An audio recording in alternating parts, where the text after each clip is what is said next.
Assalamualaikum warahmatullahi wabarakatuh.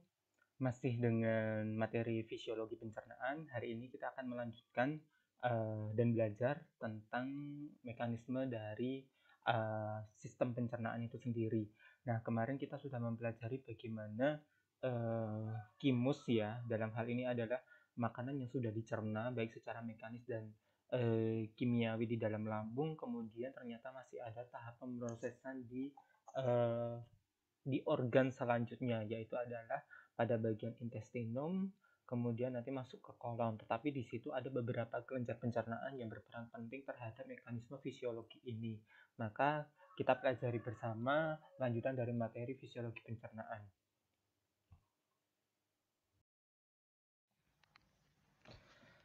Kimus hasil pencernaan dari lambung itu kemudian nanti akan ditransferkan atau berlanjut ke dalam usus halus. Nah, usus halus atau intestinum itu nanti memiliki 3 bagian. Yang pertama adalah duodenum, yeyunum, dan ileum. Nah, makanan yang berupa kimus tadi kemudian akan masuk ke dalam duodenum.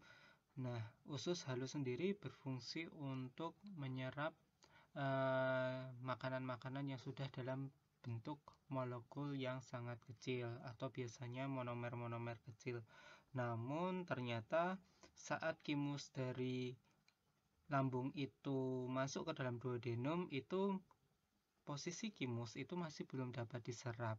Maka masih diperlukan pencernaan, terutama pencernaan secara enzimatis atau secara kimiawi, terutama enzim yang dihasilkan oleh duodenum itu sendiri ataupun enzim-enzim atau kelenjar-kelenjar pencernaan yang dikeluarkan oleh organ-organ pencernaan. Nah, organ pencernaan yang pertama yang kita bahas itu adalah pankreas, kelenjar pankreas. Kelenjar pankreas itu merupakan campuran jaringan. Ini sangat unik, dia campuran dari eksokrin dan endokrin. Jadi dia merupakan kelenjar yang bisa mengeluarkan dua jenis apa ya istilahnya itu senyawa yang berbeda. Eksokrin jika pankreas dapat mengeluarkan suatu enzim pencernaan, sedangkan endokrin itu adalah pankreas bisa mengeluarkan atau meregulasi hormon-hormon yang dapat mengatur kadar gula darah. Bagian eksokrin yang utama itu terdiri dari kelompok-kelompok sel sekretorik yang strukturnya itu mirip sama anggur, kita sebut sebagai sel-sel asinus. Kemudian bagian endokrin itu strukturnya jaringannya lebih kecil, bentuknya seperti kumpulan-kumpulan sel. Kumpulan tersebut sering disebut sebagai pulau-pulau jaringan atau kita sebut sebagai pulau Langerhans yang kemudian terisolasi. Pulau Langerhans ini dia tidak terfasilitasi oleh saluran-saluran pencernaan sehingga pulau-pulau Langerhans ini akan mengeluarkan senyawa kimianya yang berupa hormon itu diedarkan melalui pembuluh darah. Hormon yang dihasilkan oleh pankreas itu adalah hormon insulin dan glukagon. Nah, gambar berikut itu adalah gambar pankreas asli.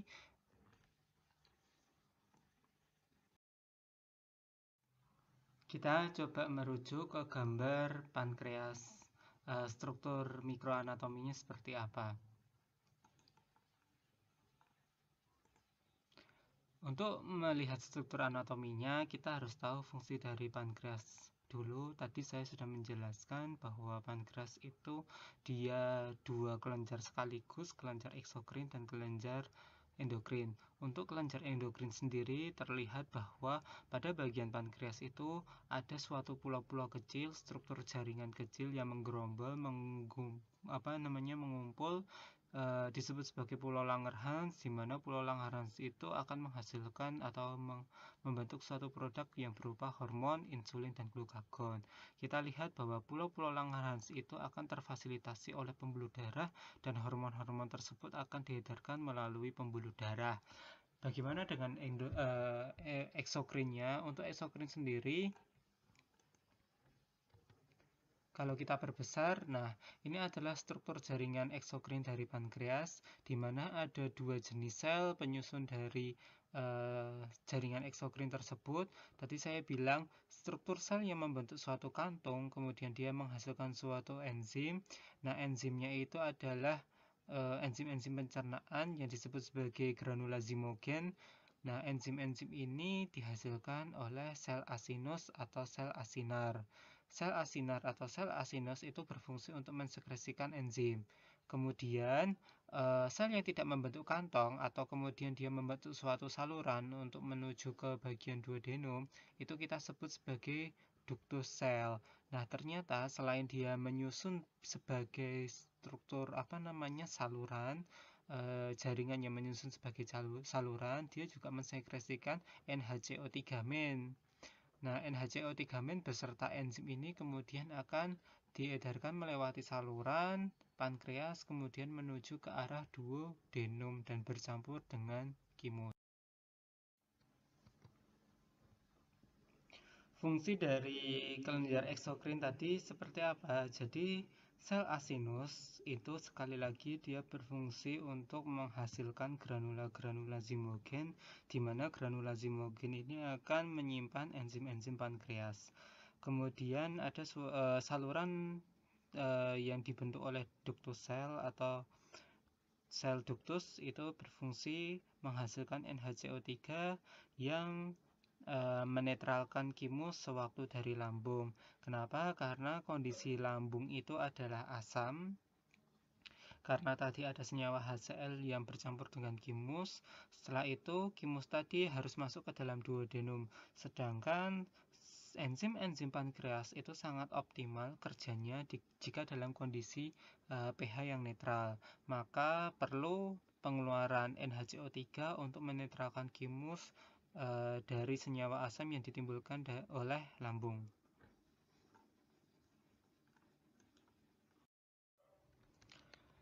Bagaimana regulasi cairan alkalis atau cairan basa yang kemudian menetralkan kondisi yang ada di dalam duodenum oleh pankreas?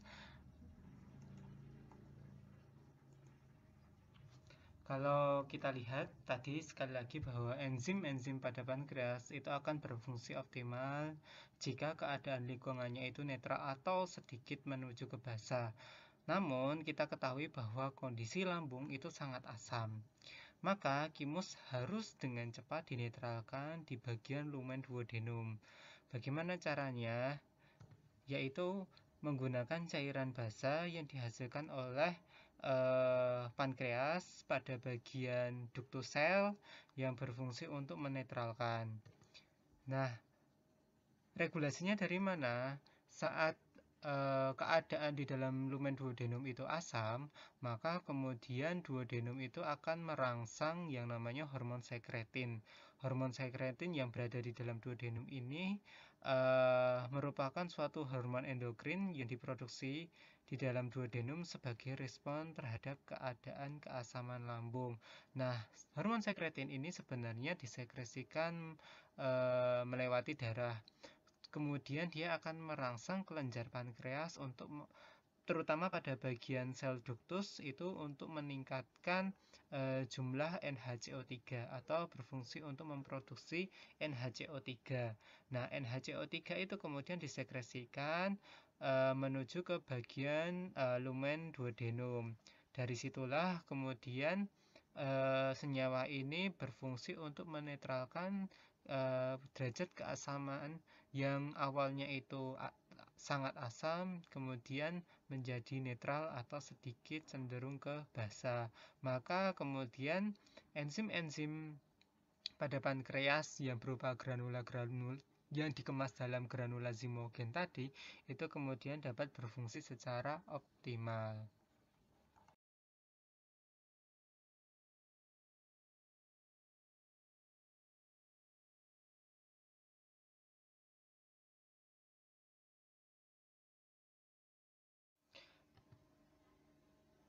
Kemudian bagaimana dengan sel asinus sendiri yang berfungsi sebagai sel yang menghasilkan enzim. Nah, untuk sel asinus itu mengeluarkan 3 jenis enzim utama. Yang pertama adalah enzim proteolitik yang berfungsi untuk melakukan pencernaan protein, kemudian enzim amilase atau amilase pankreas yang berfungsi untuk melakukan pencernaan karbohidrat. Kemudian enzim yang ketiga itu adalah lipase pankreas yang berfungsi dalam melakukan pencernaan lemak. Kemudian lebih telaah lagi, ternyata untuk enzim tadi masih dibagi menjadi beberapa jenis, terutama untuk enzim yang berfungsi untuk mencerna protein itu terdiri dari berbagai macam jenis. Ada enzim tripsin dan chymotrypsin yang berfungsi untuk sebagian protein atau seluruh protein itu kemudian dicerna menjadi peptida-peptida yang ukurannya jauh lebih kecil. Kemudian ada jenis yang berbeda lagi disebut sebagai karboksilopeptidase, di mana dia lebih kecil dalam melakukan mekanisme pemotongannya, membuat beberapa jenis peptida-peptida kecil dipotong-potong atau dicerna menjadi asam-asam amino. Kalau sudah membentuk asam amino, maka barulah bisa masuk ke dalam sel di dalam tubuh kita. Nah, kemudian untuk amilase pankreas tadi itu pada dasarnya dia mencerna pati atau polisakarida, kemudian ada glikogen dan sebagian karbohidrat yang lain kecuali selulosa. Kemudian senyawa-senyawa karbohidrat yang polimer tadi itu kemudian akan dipotong menjadi molekul yang jauh lebih kecil. Salah satunya adalah disakarida. Kemudian untuk lipase pankreas sendiri itu dapat memecah trigliserida menjadi asam lemak dan monogliserida.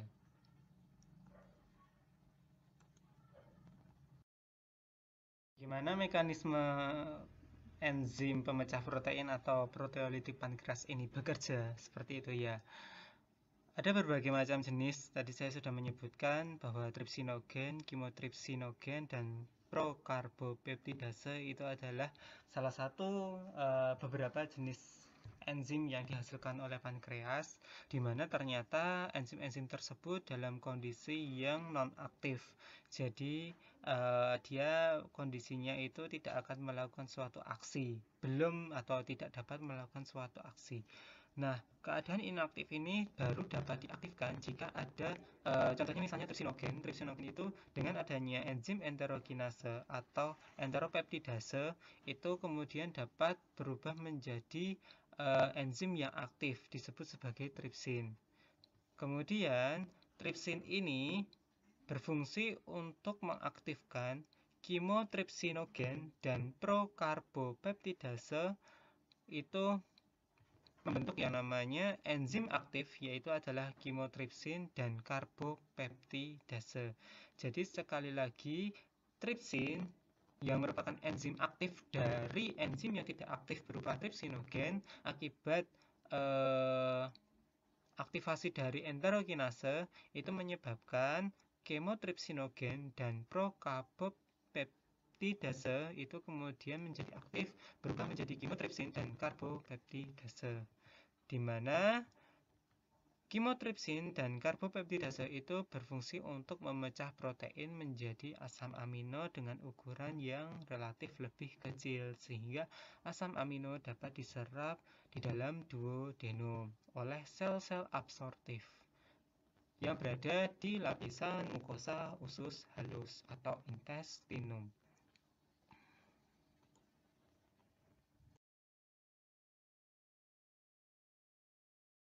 Teman semua, kalau ada pertanyaan seperti mengapa enzim pemecah protein itu harus dalam kondisi tidak aktif atau inaktif pada saat di dalam pankreas. Jadi kenapa sih kalau misalnya pankreas sendiri menghasilkan enzim untuk memecah protein, kenapa harus disimpan dalam kondisi yang tidak aktif? Kan jauh lebih efisien kalau misalnya posisinya itu aktif dan langsung dikeluarkan sehingga mudah dicerna tanpa menghasilkan atau mengeluarkan enzim-enzim yang lain untuk mengaktifkan si enzim proteolitik ini.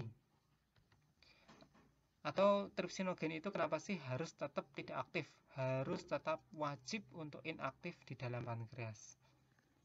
Kira-kira kenapa? Oke, jawabannya itu adalah dia berfungsi untuk mencegah enzim proteolitik ini untuk mencerna protein sel tempat terbentuk. Maksudnya adalah dia mencegah enzim-enzim yang dihasilkan oleh pankreas itu sendiri, mencegah aktivasi dari tripsinogen yang kondisinya itu inaktif menjadi aktif, agar kalau misalnya posisinya dia aktif, maka balik lagi tubuh kita itu sebagian besar tersusun juga atas protein. Jadi kalau misalnya protein menyimpan bangunan yang tersusun atas protein, kemudian dia akan menyimpan enzim yang berfungsi untuk menghancurkan protein, maka terjadi kerusakan sel sendiri. Jadi ya jelas pankreas akan rusak dengan sendirinya. Maka perlulah yang namanya enzim-enzim proteolitik ini disimpan dalam bentuk inaktif, dan kemudian baru akan bekerja jika ada suatu rangsangan, dan kemudian juga akan bekerja jika diaktifkan oleh senyawa-senyawa atau enzim-enzim yang lain. Seperti itu.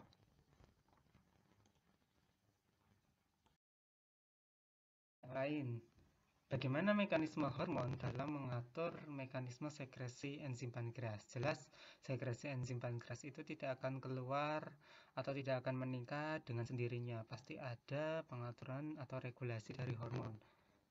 Oke, kita coba membahas regulasi hormon dalam mengatur produksi dari enzim pankreas.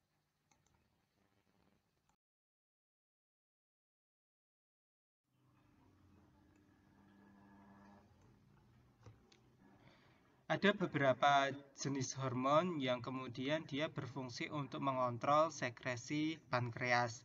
Hormon tersebut salah satunya itu adalah koleositokinin atau CCK. Koleositokinin itu berperan dalam mengatur sekresi enzim pankreas. Jadi koleositokinin itu akan dirangsang, akan terstimulus kalau misalnya ada suatu lemak dan protein yang berada di dalam lumen duodenum. Nah, protein dan lemak yang kemudian hasil dari kimus itu kemudian masuk ke dalam duodenum. Nah, di sini akan meningkatkan CCK yang dirilis dari mukosa di bagian duodenum. Jadi, hormon koleositokinin itu disekresikan oleh kelenjar mukosa di duodenum. Nah, kemudian karena adanya kandungan protein dan lemak pada makanan membuat CCK itu diriliskan atau distimulus. Pengeluaran CCK ini kemudian melewati pembuluh darah. Dia akan merangsang sel-sel asinar atau sel-sel asinus yang berada pada pankreas itu mensekresikan enzim-enzim pencernaan, termasuk enzim lipase dan proteolitik. Nah, kemudian sekresi-sekresi enzim yang meningkat ini kemudian akan merangsang untuk proses pencernaan pada lemak dan protein yang berada di dalam duodenum. Jadi, duodenum itu akan menghasilkan duodenum akan menghasilkan hormon yang berfungsi untuk menstimulus sel asinar atau sel asinus untuk memproduksi atau mensekresikan enzim-enzim pemecah makanan terutama lipase dan proteolitik untuk melakukan proses katalisis, proses proteolitik pada makanan-makanan yang sudah atau pada kimus yang sudah berada di duodenum.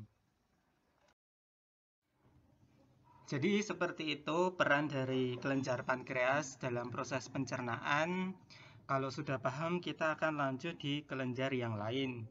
Kelenjar lain yang berfungsi dalam pencernaan itu adalah hati.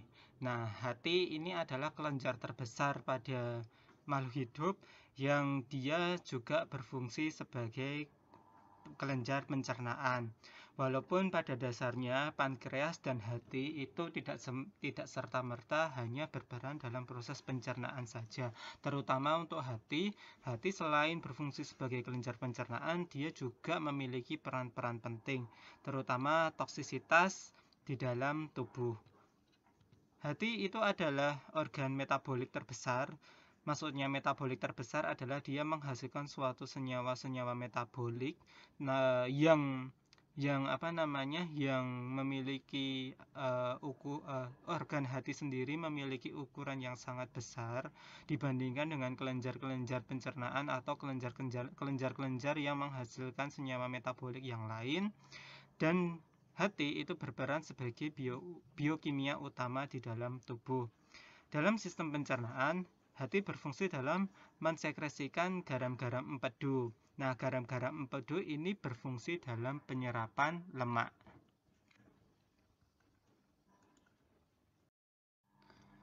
Coba kita akan flashback bagaimana struktur mikroanatomi dari hati. Kalau kita lihat hati tanpa menggunakan bantuan mikroskop, hati tersusun atau memiliki dua bagian, yaitu adalah lobus kanan dan lobus kiri. Kemudian dia memiliki suatu kantong yang disebut sebagai kantong empedu. Namun kalau kita lihat secara mikroskopis, hati itu tersusun atas beberapa jenis sel. Sel tersebut akan menyusun unit-unit fungsional yang membentuk suatu jaringan disebut sebagai lobulus. Bentuknya heksagonal seperti segi 6. Kemudian di bagian tengah itu ada satu vena yang disebut sebagai vena centralis. Nah, itu nanti aliran darah akan terpusat di vena centralis. Kemudian darah dari cabang arteri hepatika atau arteri yang mengaliri di dalam hati dan vena porta itu akan mengalir di bagian tepi dari lobulus. Jadi bagian samping-samping dari lobulus itu ada ruang-ruang atau ada kapiler-kapiler darah. Nah, kemudian di dalamnya itu ada juga suatu ruang-ruang kapiler yang sangat luas dan relatif sangat kecil. Ini kita sebut sebagai sinusoid.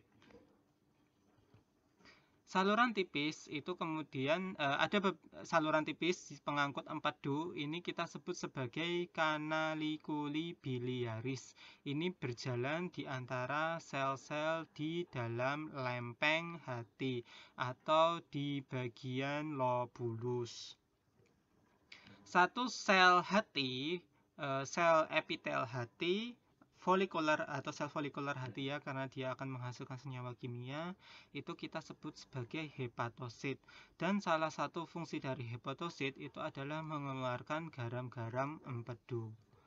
Saluran-saluran biliaris dari canaliculi biliaris ini kemudian dialirkan dari berbagai lobulus dan kemudian akan menyatu membentuk suatu saluran yang jauh lebih besar disebut sebagai ductus biliaris communis.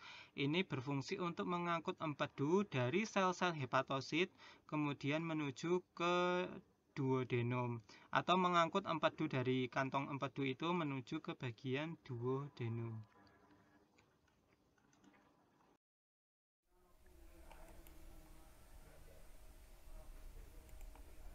Kita lihat struktur dari hati bahwa kalau melihat anatomi hati, maka hati itu tersusun atas dua lobus, yaitu lobus kanan dan lobus kiri. Dilihat dari jaringannya bahwa hati itu tersusun atas suatu kumpulan sel yang kita sebut sebagai lobulus. Nah, tadi bahwa lobulus itu berbentuk seperti segi 6. Nah, ini adalah satu lobulus. Kita lihat bagian-bagian dari lobulus. Struktur lobulus itu disusun oleh sel-sel epitel yang disebut sebagai hepatosit. Ini adalah sel-sel hepatosit. Kemudian sel-sel hepatosit itu di bagian pinggirnya ada saluran-saluran kecil yang kita sebut sebagai sinusoid. Ini adalah saluran sinusoid. Saluran sinusoid itu akan bermuara ke bagian pusat yang kita sebut sebagai central vein atau vena centralis. Nah, ini adalah vena centralis. Itu adalah saluran yang ada di pusat. Kemudian, kalau ini adalah pusatnya, pada bagian lobulus-lobulus yang ada di pinggir itu nanti tersusun atas pembuluh darah. Kalau kita lihat ternyata ada beberapa saluran Yang pertama adalah saluran yang disebut sebagai ductus biliaris, itu berada di perifer atau di bagian tepi. Kemudian di sampingnya juga ada arteri hepatika dan vena porta hepatika. Jadi vena dan arteri juga ductus biliaris itu berada di bagian perifer dari setiap lobulus hati. Nah, teman-teman semua, ini adalah sel epitelnya atau sel-sel hepatosit, di mana sel hepatosit itu akan menghasilkan suatu senyawa metabolisme. Beberapa senyawa metabolisme itu berfungsi untuk detoksifikasi. Kemudian di dalam sel hati juga terjadi proses metabolisme seperti penyimpanan glikogen.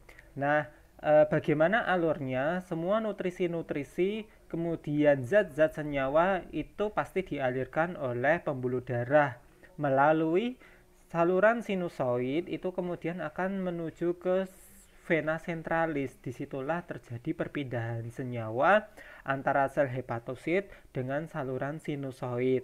Namun pada sistem pencernaan yang namanya garam-garam empedu itu juga dihasilkan oleh sel hepatosit, namun tidak dialirkan di sinusoid, dia dialirkan melewati kapiler-kapiler kecil atau saluran-saluran kecil yang tadi saya sebut sebagai bilus canaliculi. Saluran-saluran kecil ini memiliki arah yang berlawanan, tidak menuju ke bagian sena ventralis, tetapi dia menuju ke ductus biliaris. Nah, dari menuju ke ductus biliaris inilah garam-garam empedu kemudian ditampung dan diedarkan menuju ke duodenum untuk membantu proses pencernaan.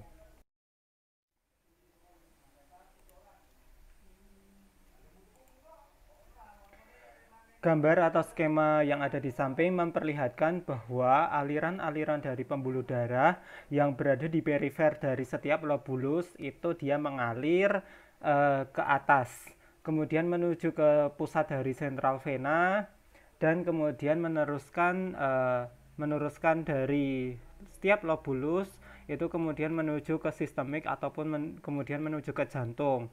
Namun pada bagian ductus biliaris itu memperlihatkan arah yang berlawanan, di mana dia tidak menuju ke bagian pusat vena centralis, tetapi dia menuju ke bawah dari ductus biliaris, kemudian dia menuju ke duodenum. Di dalam duodenum barulah senyawa-senyawa termasuk garam empedu itu dimanfaatkan untuk sistem pencernaan. Sebenarnya apa sih manfaat dari empedu? Jadi hati akan mensekresikan empedu yang merupakan salah satu fungsi dalam proses pencernaan. Jadi empedu itu disekresikan sebanyak 600 sampai 1000 ml per hari. Peran empedu dalam pencernaan dan penyerapan lemak itu adalah asam-asam empedu itu berfungsi untuk mengemulsi partikel-partikel lemak yang besar menjadi struktur partikel-partikel yang kecil. Kemudian peran empedu berfungsi untuk membantu penyerapan produk akhir dari lemak yang telah dicerna melalui membran mukosal yang ada di dalam intestinum. Maksudnya seperti apa? Jadi sebelumnya empedu itu mengandung berbagai macam jenis senyawa kimia, garam empedu, kolesterol, lecitin, dan bilirubin. Lecitin ini struktur kimianya adalah fosfolipid. Nah, ini adalah struktur dari, contohnya misalnya kalau kita lihat bagian-bagian dari bagian-bagian dari senyawa empedu.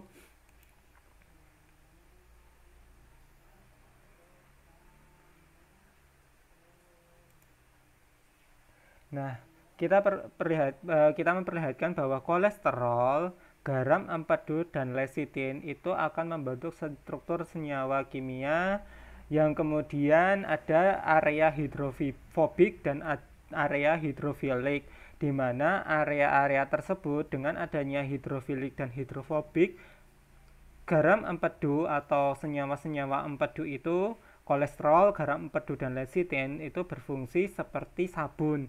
Sabun berfungsi untuk mengemulsi lemak, membuat struktur-struktur ikatan lemak itu menjadi terpisah dari partikel-partikel yang besar, dipisahkan atau dikelompokkan menjadi struktur partikel yang kecil. Nah, empedu memiliki fungsi yang sama.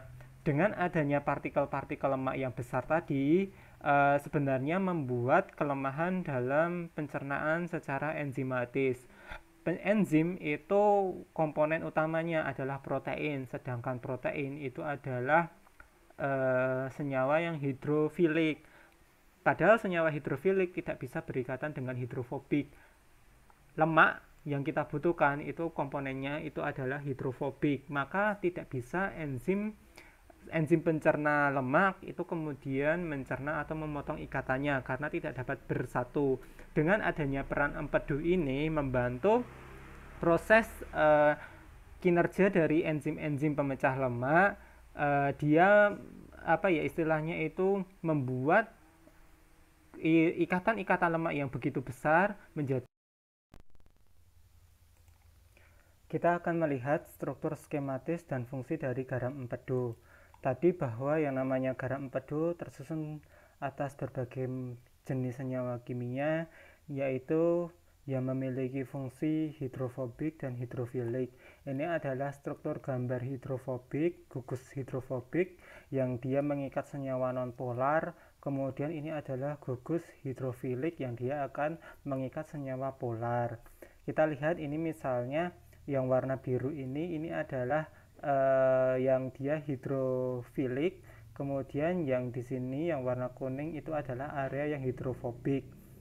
Nah, kemampuan mengikat ini kalau dulu pernah belajar biokim disebut bahwa yang namanya kolesterol, kemudian garam empedu itu strukturnya dia akan membentuk suatu lingkaran di mana bagian luar itu biasanya adalah air atau senyawa-senyawa hidrofilik, kemudian pada bagian tengah ini adalah lipidnya. Nah, susunan melingkar ini kita sebut sebagai struktur misel. Struktur misel ini area hidrofobik itu akan mengikat lipid, kemudian area hidrofilik itu nanti dia akan mengikat air. Nah, mekanisme inilah yang kita sebut sebagai emulsi, di mana lemak-lemak itu kan tadi walaupun dia sudah dicerna secara mekanis gitu ya, tetapi secara kimiawi dia masih terbentuk atau masih membentuk droplet yang sangat besar. Nah, droplet ukuran besar ini kalau misalnya kita menggunakan enzim-enzim terutama lipase ya, enzim-enzim lipase ini berfungsi untuk memecah itu agak sedikit kesusahan. Maka fungsi emulsi itu adalah membuat droplet lemak yang besar ini menjadi ukuran-ukuran yang jauh lebih kecil dengan cara emulsi. Ikatan hidrofobik dan hidrofilik ini, jadi hidrofilik itu akan berikatan dengan kandungan air yang ada pada kimus, kemudian hidrofobiknya akan berikatan dengan droplet lemak yang kecil. Ini membuat ukuran yang besar ini menjadi ukuran yang kecil dengan jumlah yang banyak. Nah, dengan ukuran-ukuran yang kecil seperti ini, maka enzim-enzim pemecah lemak, terutama lipase, itu dapat melakukan fungsinya jauh lebih optimal dibandingkan dengan lipase yang kemudian melakukan fungsi tanpa bantuan emulsi dari lemak. Contoh yang lain lagi, kalau misalnya kalian susah membayangkan apa yang dimaksud dengan emulsi adalah santan. Santan itu merupakan bentuk emulsi saat kemudian dia kan campuran antara lipid dan air. Kalau misalnya dipisahkan kemudian ada dua lapis, tetapi saat terbentuk santan maka akan bercampur menjadi satu. Kalau kita lihat secara mikroskopis maka ada droplet-droplet kecil struktur misel. Nah, struktur misel ini yang terbentuk. Jadi emulsi itu juga berfungsi untuk menyatukan antara senyawa-senyawa hidrofobik dengan hidrofilik menjadi senyawa-senyawa hidrofobik itu akan menjadi ukuran-ukuran droplet yang lebih kecil. kita lihat bahwa droplet-droplet yang ukuran lebih kecil ini membuat luasan pada bagian permukaannya menjadi laut lebih kecil sehingga lebih mudah berikatan dengan enzim lipase. Maka garam empedu yang merupakan turunan dari kolesterol, fungsi utamanya itu adalah pengemulsi lemak. Empedu menjadikan butiran-butiran yang lebih kecil dan meningkatkan luas permukaan untuk tempat kerja enzim lipase. Di sisi lain, terdapat pigmen-pigmen bilirubin yang dihasilkan di dalam hati. Ini merupakan pigmen empedu yang berfungsi untuk menguraikan sel darah merah. Bilirubin itu berfungsi untuk melindungi membran lipid karena larut lemak dan cedera radikal bebas oleh antioksidan alami, dan menyebabkan pigmen warna kuning terutama menghasilkan warna tinja atau menghasilkan warna feses cenderung menjadi kuning. Jadi memang selain garam empedu itu hati juga menghasilkan pigmen-pigmen warna kuning yang kita sebut sebagai bilirubin.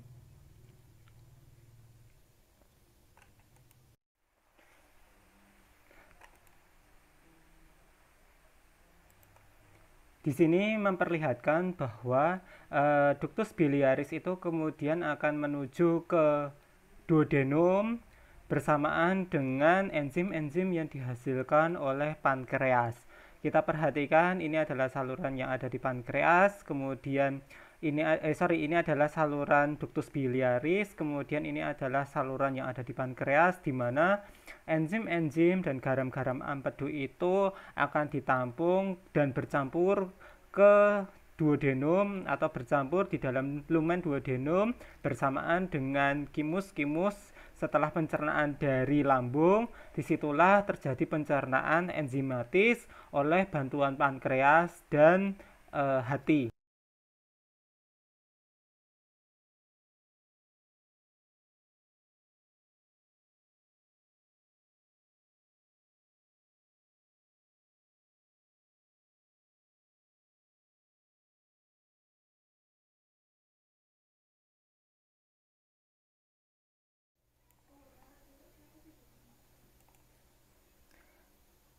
Setelah itu maka hasil sekresi dari kelenjar ya hati dan pankreas itu kemudian kimus yang dilakukan pencernaannya oleh lambung akan masuk ke dalam intestinum.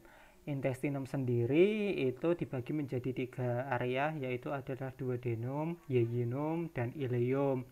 Area duodenum itu kita lihat kalau misalnya tadi melihat pankreas ya, nah duodenum itu adalah usus 12 jari yang kemudian letaknya di dekat dengan pankreas. Kemudian saat dia mengintari atau melingkari pankreas, ada area usus lagi dari duodenum menuju ke Meckel diverticulum. Itu yang kita sebut sebagai yeyunum. Dari Meckel diverticulum sampai ke cecum, nah itu kita sebut sebagai ileum. Panjangnya sekitar 2-8 meter tergantung dari umur dan porsi tubuh setiap manusia berbeda-beda. Kemudian kalau kita lihat secara mikroskopis ada suatu tonjolan di dalam area tonjolan ke dalam di daerah lumen, itu kita sebut sebagai villi. Nah, teman-teman semua, ini adalah bagian dari intestinum. Kemudian ada suatu lekukan-lekukan ke arah dalam tonjolan-tonjolan ini. Nah, ini strukturnya kita sebut sebagai villi. Setiap epitel villi itu berfungsi untuk meningkatkan luas permukaan. Nah, di setiap sel-sel pada villi itu memiliki perluasan sitoplasma yang kita sebut sebagai mikrofili. Nah, kemudian selain sel-sel epitel itu terdapat juga sel goblet yang berfungsi untuk menghasilkan mukus. Ada juga sel-sel otot polos yang berfungsi untuk kontraktil atau untuk kontraksi. Nah, ini salah satu contohnya, ini adalah sel epitel di mana terdapat penjuluran sitoplasma yang kita sebut sebagai mikrofili. Mikrofili dan fili sendiri itu sama-sama berfungsi untuk memperluas dan meningkatkan proses penyerapan atau absorptif pada intestinum.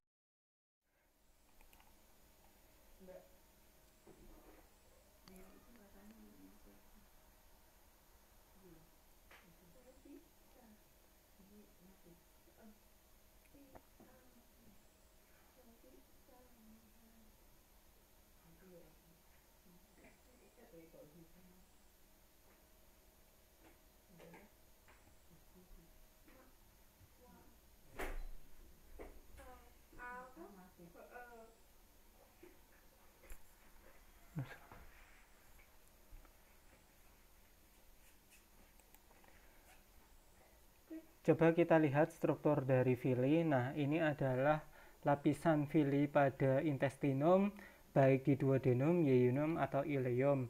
Bahwa lapisan villi itu adalah struktur yang membentuk lapisan mukosa atau permukaan luar dari intestinum. Nah, kita lihat bahwa yang namanya villi itu adalah lipatan menjorok ke bagian lumen. Nah, kemudian struktur paling luar itu adalah epitel. Epitel, kalau dulu waktu histologi kalian pernah belajar struktur epitel dari intestinum itu terdiri dari dua, yaitu adalah kita sebut sebagai sel goblet, di mana sel goblet ini akan menghasilkan lendir atau disebut sebagai mukus. Nah, mukus ini berfungsi untuk melindungi permukaan yang ada di dalam duodenum atau intestinum. Perlindungan dari bentuk apa? Perlindungan dari mikroba-mikroba atau patogen-patogen yang dapat menyerang permukaan, karena tadi di sini adalah area lumen yang berinteraksi dengan daerah luar.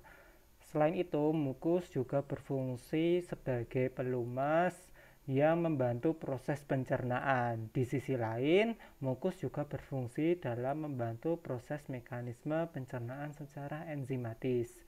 Kemudian, selain sel goblet, itu adalah sel epitel yang berfungsi sebagai sel absorptif, di mana dia memiliki mikrofili yang berfungsi untuk menyerap atau membantu proses penyerapan. Namun, kalau kita lihat secara biokimiawi mungkin ya, nah ini struktur epitel atau struktur sel-sel absorptif terutama pada bagian kalau kita lihat villi, ini adalah struktur villi yang menjorong keluar, kemudian ada suatu lekukan ke dalam, itu disebut sebagai kripta atau kriptoliberkun. Nah, di bagian kriptoliberkun ini ternyata sel-sel epitel itu memiliki berbagai macam jenis. Salah satunya itu adalah sel-sel epitel memiliki jenis yang disebut sebagai sel enterokinase, atau ada beberapa yang menyingkatnya adalah DNIS. Sel-sel ini berfungsi untuk menghasilkan hormon. Kemudian terutama hormon pencernaan. Kemudian ternyata ada sel-sel regeneratif atau sel-sel yang sebenarnya dia masih belum memiliki fungsi, dan fungsinya dia akan menggantikan sel-sel selanjutnya. Maka sel regeneratif ini sering kita sebut sebagai stem cell. Kemudian ada sel-sel epitel yang dia tipenya adalah sel panet, berfungsi untuk menghasilkan enzim-enzim pencernaan. Jadi makanan yang sudah tertampung di dalam intestinum, terutama di dalam duodenum, walaupun dibantu oleh enzim. Nah, di sini adalah area penyerapan nutrisi. Kita lihat ya, pada bagian lumen, tanda warna merah itu adalah pada bagian lapisan mukosa. Di lapisan mukosa ada villi. Kemudian, kalau kita lihat ini adalah sel epitelnya, sel epitel yang kemudian nutrisi akan terserap di situ. Bagaimana perluasannya? Ini adalah scanning elektron mikroskop dari struktur villi. Kalau kita lihat dari intestinum, kemudian di dalam selnya kita lihat pada permukaan paling atas atau dekat dengan lumen itu ada area perluasan dari sel-sel sitoplasma. Ini yang disebut sebagai Bruce border atau mikrovilli. Nah, kemudian potongan-potongan kecil, molekul-molekul kecil yang berupa asam amino, glukosa, dan asam lemak itu kemudian dapat masuk melalui lapisan sitoplasma yang ada. Tadi saya menyebutkan bahwa salah satu jenis sel epitel itu dapat menghasilkan enzim pada intestinum. Sel panet di dalamnya itu dapat menghasilkan enzim yang berfungsi untuk melakukan pencernaan. Nah, salah satunya itu adalah enterokinase yang berfungsi mengaktifkan proteolitik pankreas. Enzim proteolitik pankreas yaitu adalah trypsinogen. Jadi tanpa bantuan enzim enterokinase yang dihasilkan oleh intestinum, terutama pada daerah duodenum, itu maka trypsinogen pada pankreas itu dalam kondisi tidak aktif. Enzim yang kedua itu adalah disakaridase. Salah satu contoh enzimnya itu adalah maltase, sukrase, dan laktase yang berfungsi untuk memecah disakarida hasil pencernaan atau lanjutan dari pencernaan yang ada di lambung. Kemudian ada lagi enzim aminopeptidase. Ini adalah enzim yang berfungsi menghidrolisis fragmen-fragmen peptida kecil menjadi asam-asam amino. Itu adalah salah satu contoh enzim yang dihasilkan oleh sel panet pada intestinum. Bagaimana mekanisme pemecahan makanan secara biokimiawi atau simpulannya tadi seperti apa? Kemudian bagaimana senyawa-senyawa nutrisi yang sudah menjadi molekul-molekul kecil itu dapat diserap di dalam sel, yaitu di dalam sel absorptif di lapisan mukosa usus halus.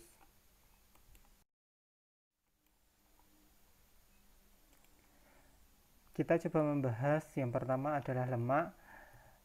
Kalau kita lihat, kita menyimpulkan ya bahwa lemak itu dalam bentuk droplet yang sangat besar, kemudian belum dapat dicerna karena belum dapat bergabung dengan enzim-enzim lipase, maka droplet dalam bentuk trigliserida tadi dengan ukuran yang besar harus diemulsi menggunakan garam empedu yang dihasilkan oleh pankreas. Garam-garam empedu itu kemudian mengemulsi menjadi struktur ukuran yang jauh lebih kecil, menjadi droplet-droplet yang lebih kecil, bukan dipotong tetapi hanya memisahkan aja menjadi ukuran-ukuran yang lebih kecil dengan luasan yang lebih kecil, sehingga pankreas lipase itu dapat memecah droplet-droplet trigliserida tersebut. Pankreatik lipase atau enzim lipase ini kemudian memecah menjadi monogliserida dan asam lemak. Kemudian oleh garam-garam empedu tetap dalam struktur dalam struktur emulsi lemak, itu kemudian dibentuklah menjadi struktur misel. Dengan struktur misel ini barulah dapat diserap dengan penyerapan pasif gitu ya, karena dia adalah posisinya itu adalah hidrofobik, jadi dia bisa menyerap di bagian atau dia bisa berpindah dari membran plasma yang ada di mikrofili ini secara pasif. Kemudian senyawa-senyawa tersebut, monogliserida dan asam lemak itu kemudian digabung lagi menjadi trigliserida lagi. Setelah itu kemudian digabungkan atau diagregasi dengan beberapa jenis lipoprotein gitu ya, senyawa lipid yang bergabung dengan protein, dan digabung oleh badan Golgi beserta retikulum endoplasma, itu kemudian membentuk suatu yang disebut sebagai kumpulan kilomikron. Kenapa kok dibentuk kilomikron? Agar dapat diedarkan ke dalam tubuh. Karena kalau hanya karena struktur trigliserida saja itu tidak akan dapat diedarkan. Nah, struktur kilomikron ini barulah dikeluarkan oleh sel epitel atau sel absorptif yang ada di intestinum tadi ya. Itu sel epitel itu secara eksositosis menuju ke pembuluh, tetapi bukan ke pembuluh darah, tetapi ke pembuluh limfa. Kenapa? Karena lemak walaupun sudah menjadi struktur yang sangat kecil itu tidak bisa beredar di dalam pembuluh darah. Maka struktur kilomikron yang berubah trigliserida tadi itu diedarkan di dalam tubuh melewati pembuluh limfa.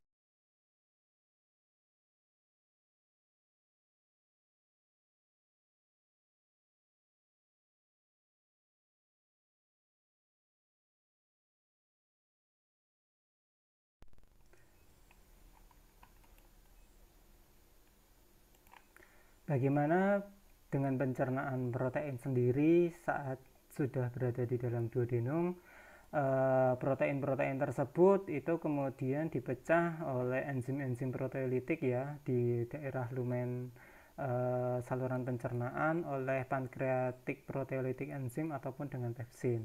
Kemudian enzim-enzim tersebut itu dapat memecah.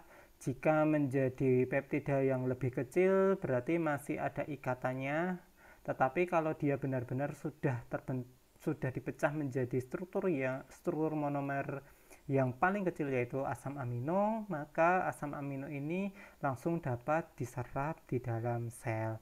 Bagaimana dengan peptida-peptida kecil ini? Ya jelas kalau misalnya pada intestinum dia juga masih akan dipecah menggunakan enzim-enzim yang jauh lebih spesifik seperti aminopeptidase, kemudian intraselular peptidase. Disitulah kemudian peptida-peptida yang memiliki ukuran kecil ini dan masih ada ikatan-ikatannya kemudian menjadi struktur asam amino. Asam amino ini barulah bisa masuk ke dalam sitoplasma sel atau dapat menembus membran sel epitel yang ada di dalam. Bagaimana asam-asam amino itu dapat masuk ke dalam sel epitel? Asam-asam amino yang sudah menjadi monomer ya, itu kemudian dia bisa masuk menggunakan transport secondary transport, yaitu misalnya contohnya pompa ion Na.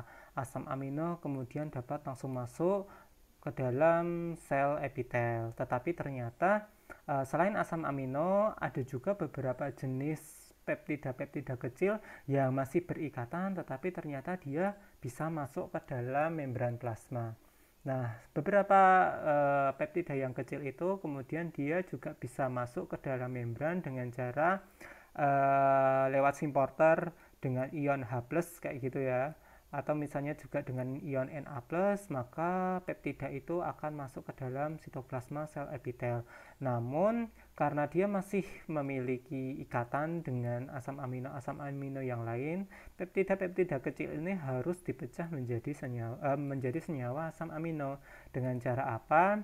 Dengan cara menggunakan enzim peptidase intraseluler. Jadi ternyata di dalam sel epitel di intestinum itu ternyata sel juga masih menghasilkan enzim di dalam sel itu sendiri yang berfungsi untuk memecah peptida-peptida yang ukurannya sangat kecil menjadi senyawa asam-asam amino. Nah, senyawa-senyawa asam amino ini kemudian diedarkan keluar dari sel epitel menuju melewati membran basalis kemudian menuju ke pembuluh darah. Nah, berbeda dengan lemak, asam amino itu karena dapat berikatan dengan air, dia adalah hidrofilik, dia bisa beredar atau berikatan dengan plasma darah, maka asam-asam amino ini dapat diedarkan melalui kapiler-kapiler darah. Dari kapiler darah kemudian diedarkan ke seluruh tubuh untuk ditransferkan asam-asam amino untuk kebutuhan masing-masing sel.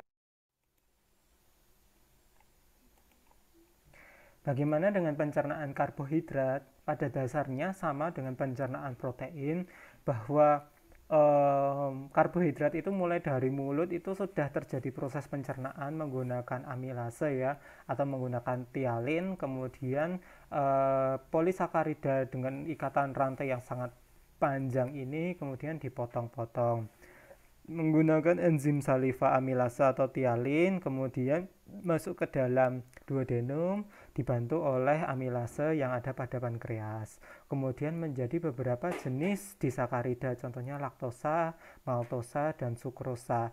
Ini pun di dalam lumen intestinum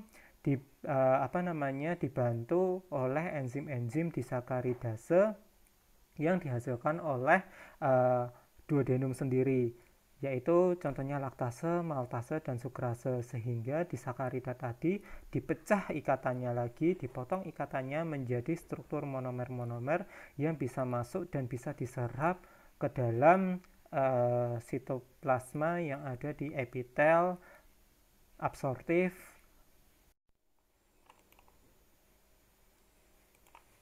Kemudian untuk glukosa dan galaktosa sendiri dia akan masuk atau dapat masuk ke dalam membran plasma atau dapat melewati membran plasma dengan pompa ion aktif.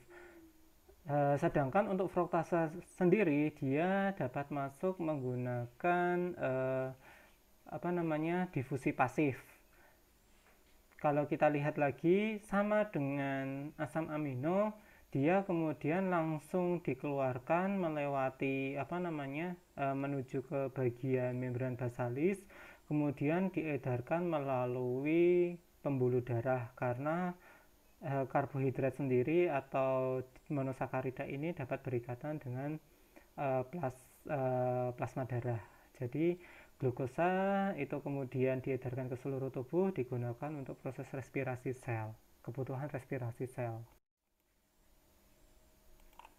Bagaimana keadaan tubuh kita jika kemudian tubuh kita memiliki kandungan gula darah yang sangat berlebihan atau kebalikannya kita kekurangan gula darah?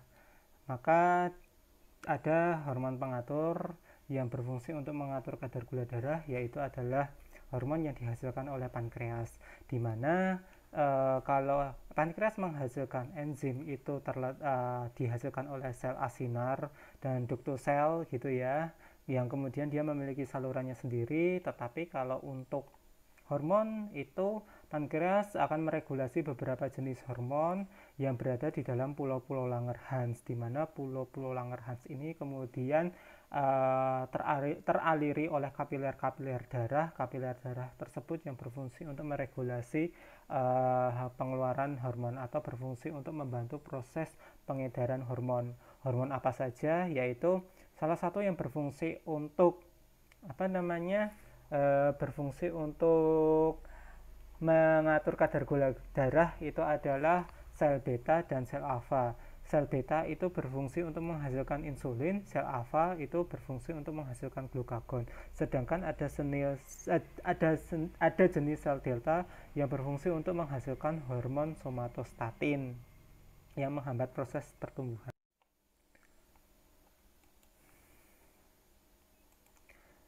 Bagaimana mekanisme pengaturan kadar gula darah? Jadi kalau misalnya kita ukur gula darah normal kita itu berkisar antara 80 sampai 120 mg per desiliter. Itu adalah kalau normal. Jika kondisinya itu berlebih gitu ya, di dalam darah kita itu sangat tinggi kadar gula darahnya, maka yang pertama adalah sel beta itu akan memproduksi insulin yang banyak. Insulin itu memiliki beberapa peran. Yang pertama adalah insulin berfungsi untuk sebagai ligan yang berfungsi untuk menangkap sebagai sinyal kimia yang ditangkap oleh sel agar glukosa itu akan masuk ke dalam sel-sel. Di sisi lain, insulin berperan dalam perubahan glukosa menjadi glikogen yang akan disimpan di dalam sel hati dan sel otot.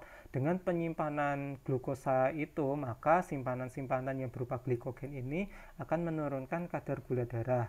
Di sisi lain, glukagon itu jumlahnya menurun. Kenapa? Karena kadar gula darah yang berlebih itu akan menurunkan regulasi dari sel alfa untuk menghasilkan glukagon. Dengan glukagon yang menurun, maka tidak ada pemecahan glikogen menjadi glukosa, sehingga akan membantu insulin dalam menurunkan kadar gula darah.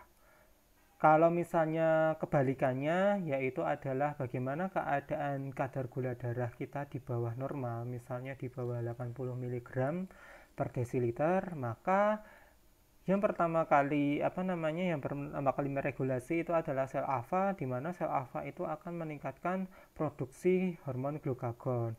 Dengan produksi hormon glukagon, maka akan memecah simpanan-simpanan glikogen yang ada di dalam hati dan otot menjadi glikogen. Itu merupakan karbohidrat polisakarida ya. Dia memiliki rantai yang panjang karena dia merupakan simpanan. Kemudian nanti hormon glukagon ini akan memecah kembali menjadi monomer, yaitu adalah glukosa. Monosakarida berupa glukosa ini kemudian akan menambah jumlah gula darah yang kurang. Di sisi lain, sel beta itu akan lebih tidak teraktivasi dengan cara menurunkan produksi hormon insulin sehingga tidak ada penyimpanan glukosa menjadi glikogen. Itu berfungsi untuk membantu peningkatan kadar gula darah sehingga kadar gula darah di dalam tubuh kita kembali.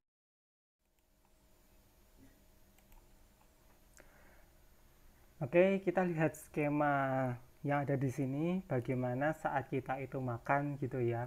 Kita makan siang, kemudian uh, beberapa jenis makanan itu mengandung protein, karbohidrat, kemudian lemak. Nah, maka semua makanan tersebut kita cerna. Setelah kita cerna menggunakan pencernaan secara kimiawi maupun secara mekanis menjadi struktur molekul-molekul yang lebih kecil, yaitu adalah asam amino, glukosa, asam lemak, dan monogliserida. Nah, senyawa-senyawa yang kecil ini barulah dapat masuk ke dalam villi atau masuk ke dalam sel-sel epitel yang ada di usus halus kita. Namun ternyata ada beberapa regulasi setelah terjadi penyerapan. Contohnya adalah asam amino, glukosa, dan asam lemak itu pada dasarnya adalah berfungsi untuk menghasilkan energi, terutama glukosa sendiri. Ini adalah sumber energi utama. Sedangkan asam amino ini dan asam lemak itu merupakan sumber energi tambahan jika kita kekurangan glukosa. Nah, asam amino itu ternyata membentuk struktur istilahnya struktur sel di dalam tubuh kita. Jadi asam amino akan membentuk body protein yang akan membentuk struktur tubuh kita. Itu kalau misalnya kita menyimpan atau kebutuhan dari asam amino itu sendiri. Kemudian glukosa sendiri itu digunakan untuk membentuk kalau misalnya berlebih, sekali lagi dia akan dibentuk atau disimpan menjadi yang karbohidrat yang disebut sebagai glikogen, disimpan baik di hati ataupun di otot. Kemudian kalau lemak sendiri kalau berlebih akan disimpan dalam bentuk lemak yang paling banyak itu berada di jaringan adiposa bawah kulit. Nah, kalau misalnya kita lihat ya, glukosa itu kan jelas dia perannya kenapa kita makan karena kita karena kita membutuhkan energi, maka kemudian glukosa itu secara metabolisme akan dilakukan proses yang namanya respirasi sehingga akan menghasilkan ATP, sumber energi utama kita. Nah, proses respirasi ini jelas akan menghasilkan suatu sampah-sampah metabolisme, terutama karbon dioksida, sehingga karbon dioksida itu akan dikeluarkan melewati sistem respirasi. Namun kita lihat bahwa kalau kita kekurangan glukosa, maka kita akan menggunakan simpanan yang kedua, yaitu adalah simpanan lemak. Jadi simpanan lemak itu juga dapat digunakan membentuk sumber energi. Lebih jelasnya dulu kalian pernah belajar di biochem. Bukan lemak, tetapi asam amino pun juga sama. Asam amino juga kalau kita dalam kondisi kritis, maka tanpa adanya glukosa, tanpa adanya simpanan lemak, maka kita terpaksa harus menggunakan struktur protein di dalam tubuh kita untuk membentuk energi atau untuk melakukan proses respirasi. Maka kemudian body protein yang ada di dalam tubuh kita kemudian menyusut. Orang yang sakit, yang tidak memiliki sumber energi yang banyak, itu cenderung kurus. Nah, kemudian ternyata asam amino pun juga asam amino yang berlebih ya, itu juga kemudian salah satunya juga menghasilkan sampah metabolisme yang lain, di mana asam-asam amino itu akan dikeluarkan secara ekskresi menjadi urea. Jadi memang sistem pencernaan ini sangat kompleks sekali, di mana dia akan membutuhkan sistem-sistem yang lain untuk membantu prosesnya, terutama sistem respirasi dan sistem ekskresi. Bagaimana dengan sampah-sampah yang dari awal kemudian dia tidak bisa diserap? Contohnya misalnya selulas memang pada dasarnya manusia itu tidak memiliki enzim selulase sehingga kita tidak menyerap karbohidrat tipe selulosa. Nah, sampah-sampah metabolisme yang tidak dapat diserap kemudian akan masuk ke dalam usus besar, di mana usus besar itu terdiri dari beberapa bagian. Yang pertama itu adalah sekum. Nah, sekum itu kalau di apa namanya kemarin kita berbicara bahwa sekum itu memiliki di herbivora dia memiliki ukuran yang sangat besar dibandingkan dengan omnivora ataupun karnivora, karena dia juga membantu dalam proses pencernaan secara enzimatis oleh mikroorganisme pembantu. Kemudian selain sekum ada bagian yang disebut sebagai appendix atau umbai cacing. Appendix ini tonjolan kecil yang mengandung jaringan-jaringan limfoid. Kemudian ada kolon. Kolon itu terdiri dari 3 bagian, yaitu adalah ascending, kemudian transversum, dan descending. Ada yang bagian naik sejajar, kemudian menurun. Kemudian bagian yang di akhir itu yang kemudian ada otot, struktur otot. Nah, ini adalah disebut sebagai rektum. Rektum ini tempat penyimpan sementara feses. Dari rektum kemudian ada lubang di mana feses itu kemudian keluar. Ada beberapa manfaat dari usus besar, yaitu yang pertama adalah dia berfungsi untuk menyimpan tinja sebelum defekasi. Biasanya disimpan di dalam rektum. Kemudian dia juga berfungsi untuk menyerap garam-garam yang berlebih dan air.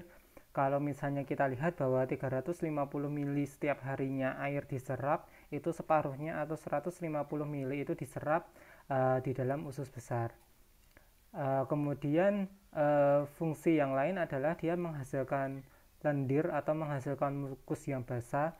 Mukus ini berfungsi untuk melindungi cedera mekanis dan kimiawi, karena lendir berfungsi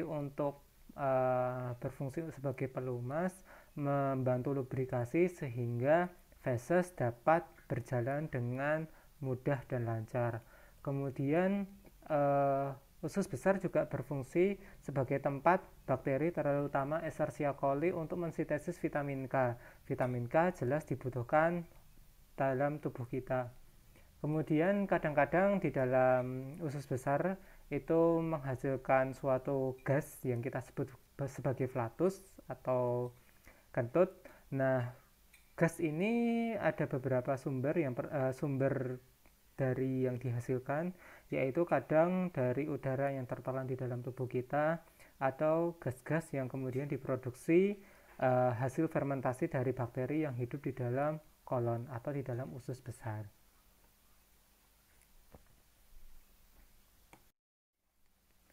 Oke, kemudian kita lanjut ke proses defekasi atau proses pengeluaran feses.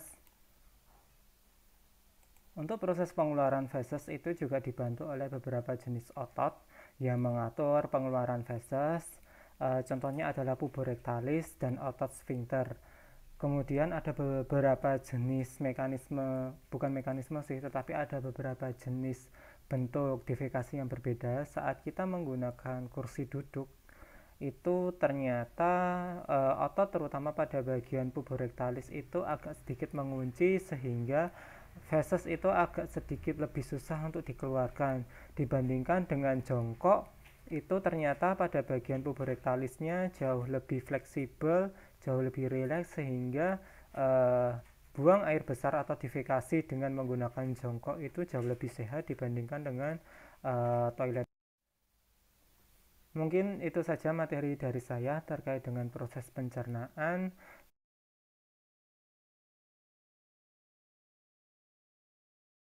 Nanti teman-teman pada bagian yang masih bingung, silahkan dapat bertanya di Google Classroom.